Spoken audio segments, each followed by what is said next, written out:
Hi there, my name is Ashley. For this assignment, I wanted to talk about a leader who inspires me. Her name is Kate. She was a nursing unit manager in the emergency department that I work at. She's been a registered nurse for about 10 years. She initially began working in a surgical unit in her new graduate year, and her second rotation was in emergency, where she really found her passion. Kate stayed in emergency and went through the typical career pathway, first working in acute care, then the resuscitation bay, then triage, team leader, and eventually nursing unit manager. It was all a pretty linear progression for her, however, with one large difference. She was one of the youngest nurses to become a nursing unit manager in our emergency department at that point in time. She also studied the Masters of Management. I met Kate when I was a new graduate in emergency, and she took me under her wing, and I was always incredibly grateful for her guidance. She was always willing to listen, provide sound advice, and generally helped me hone my interest in leadership as well. And this is why I picked her as the leader I am focusing on for this assignment.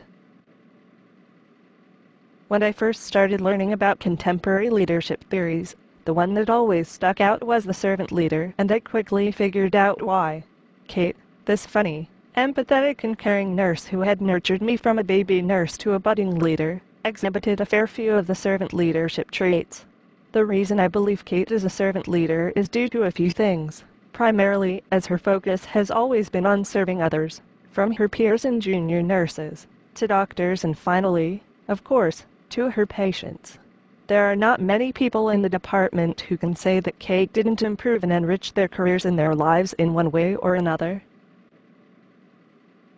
Servant leadership, first coined by Robert K. Greenleaf in 1970, is a form of leadership where the leader has a natural desire to want to serve others, mixed with an aspiration to lead. This is different to other leadership theories, which often focus on the individual desiring to be a leader first and foremost. The servant-first individual, such as in Kate's case, makes sure that other people's priorities are placed first. People who work under servant leaders find themselves becoming wiser, freer, have more autonomy, and are, in turn, more willing to serve others. Servant leaders move towards creating more personal and inspiring connections with others. Servant leaders stray away from the traditional hierarchical relationships between leader and subordinates, and as employees are often treated in an exemplary way. This is often translated to the patient being treated in the same fashion, thus creating better rapport between the nurse and their patient. Other qualities of the servant leader include valuing others' opinions, creating a culture of trust, developing others into leaders, encourages others, thinks of us and not me, and acts with humility and transparency. I wanted to discuss a few moments in Kate's career that have really stood out in my mind as times that she has exhibited excellent leadership skills. I can't identify too many specific examples, as I feel Kate was always exhibiting servant leadership traits, even during those random 4 a.m. conversations that you have during night shift. The first example I have in mind is when I first began my own training in advanced life support and the resuscitation bay. Kate knew that this was an area of the emergency department that scared me due to the acuity of the patient's illnesses and the fact you needed to be able to make life and death decisions incredibly quickly. Kate was very proactive in recommending me to work in the resuscitation bay, saying to me that she knew I would be able to fly, provided I would give myself permission to do so. She had faith in me, even when I didn't have faith in myself.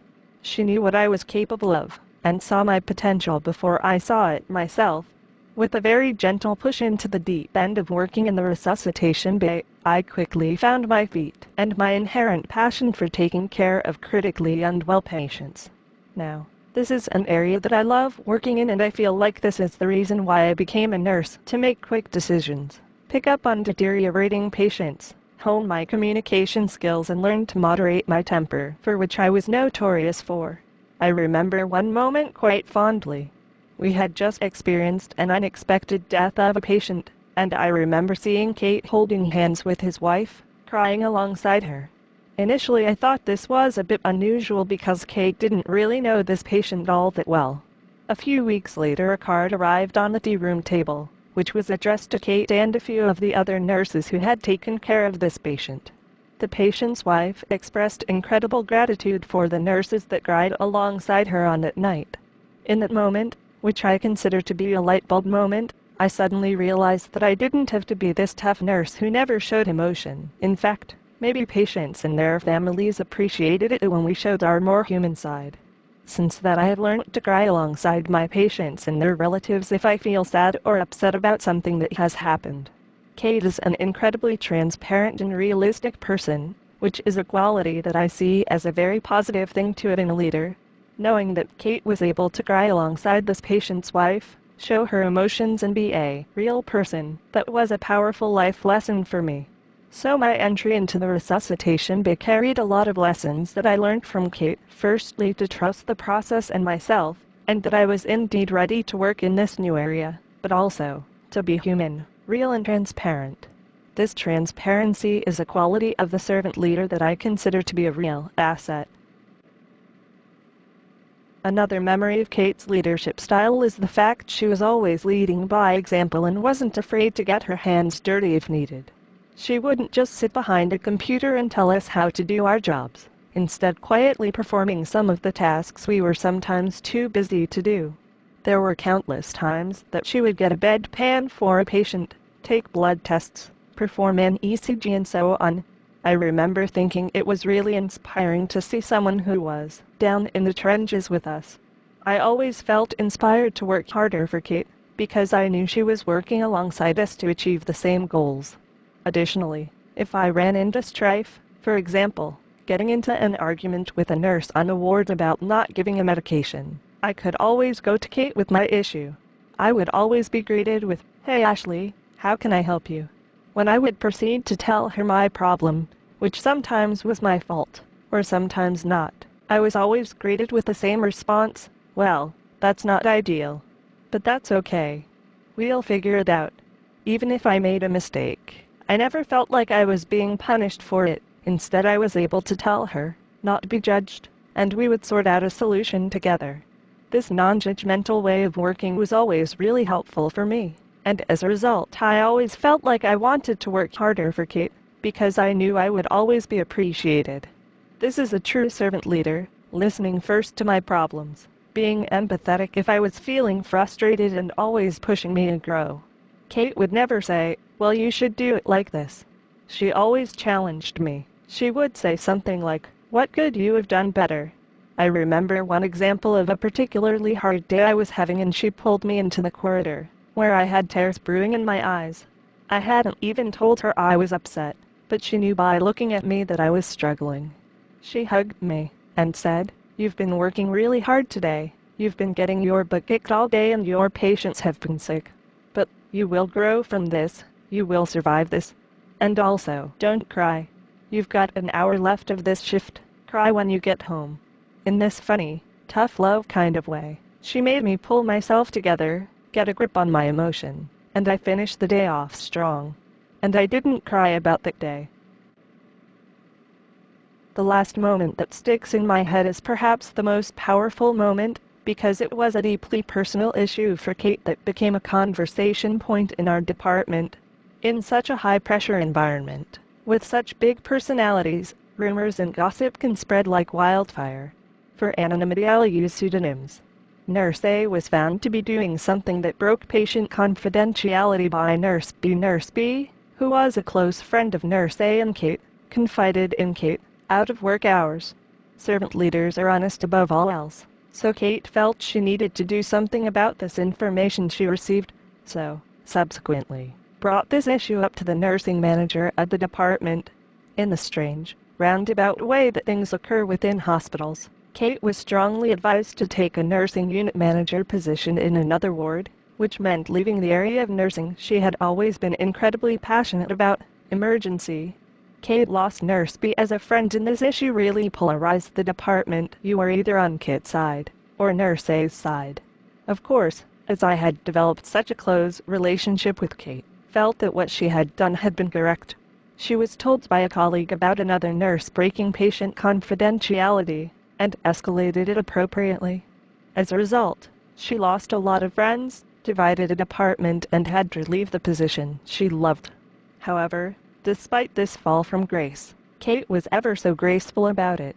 She accepted the new position with pride, and states that she loves the fact she doesn't have to do any more shift work. When I asked her about how she felt, she said to me, "Ashley, it's like the ocean. You can't fight it, you can only let it wash over you." I remember thinking this was such a profound thing to say, especially after suffering such a personal loss in the attempt to do what was considered the right thing. From that moment, I knew, above all else, that honesty is the most important quality of a leader to have, especially if it means that being honest isn't always going to make you friends. Prior to knowing Kate, I always thought that being a leader meant telling others how to do their job. I always felt that my bosses had been a more traditional transactional style manager. It was not uncommon that if you'd achieved something or done well, you'd be allowed to work in your favorite area. Conversely, if something went wrong, you'd be delegated the heaviest patience for the next few shifts. I always felt like I was walking on eggshells around these leaders, and I still don't enjoy working under people like that. Kate, and her servant leadership style, made me realize that a far more effective leader is the person who pushes you to grow. Kate is a good listener. She always empathized with me, offered me some TLC if I was in need of it, pushed me to grow even when I felt I was outside of my comfort zone. She is always thinking of ways to do things in a better, safer and more efficient manner. I know from a personal perspective, I was always happy to see when she was working because I knew that, despite how hard the day would be, that she would be working alongside us to help us achieve the goals of the department. In some ways, I wanted to work harder when Kate was our manager for that shift, because I knew she believed in me and respected me, and she treated me like a fellow human being, not just another number in the system.